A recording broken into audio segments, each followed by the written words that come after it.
Hi, I'm Alex from Tutoring Heroes, and today I'm going to be helping you with some literacy skills. Should we go take a look? In this lesson, we're going to look at how to use speech marks in your writing.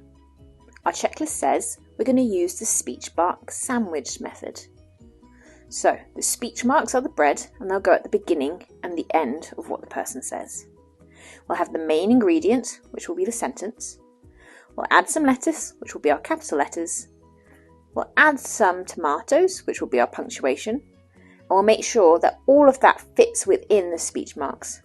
Then continue after the sandwich as if nothing has happened. So here's an example. I've got my speech marks, the orange speech marks, at the beginning and the end of my sandwich. I've got my main ingredient. I want to play football now. That's my sentence. I have a capital letter at the beginning and I have some punctuation at the end.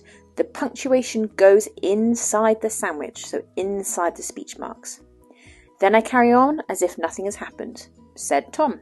There's no capital letter for said because I've carried on that sentence even though I used an exclamation mark inside the sandwich.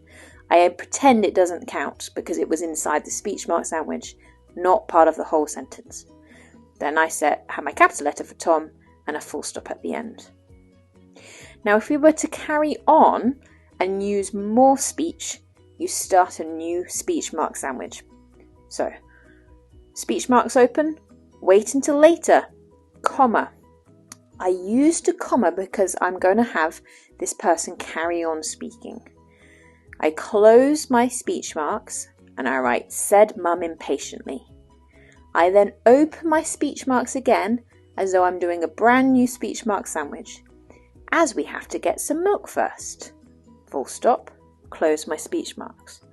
So mum said wait until later as we have to get some milk first. So after wait until later, I used a comma.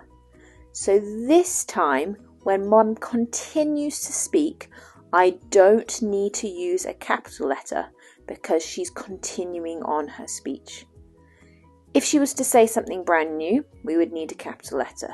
But when someone's continuing on, that's the only time you don't use a capital letter at the start of your speech marks. Hopefully, using these speech mark sandwiches will help you to remember how to use them in your writing. So remember, speech marks at the beginning and the end. In the middle is your main ingredients, the sentence. Most of the time use a capital letter, unless they're continuing on speaking. And make sure your punctuation goes inside the sandwich, inside the speech marks. And then continue on your sentence as if nothing has happened.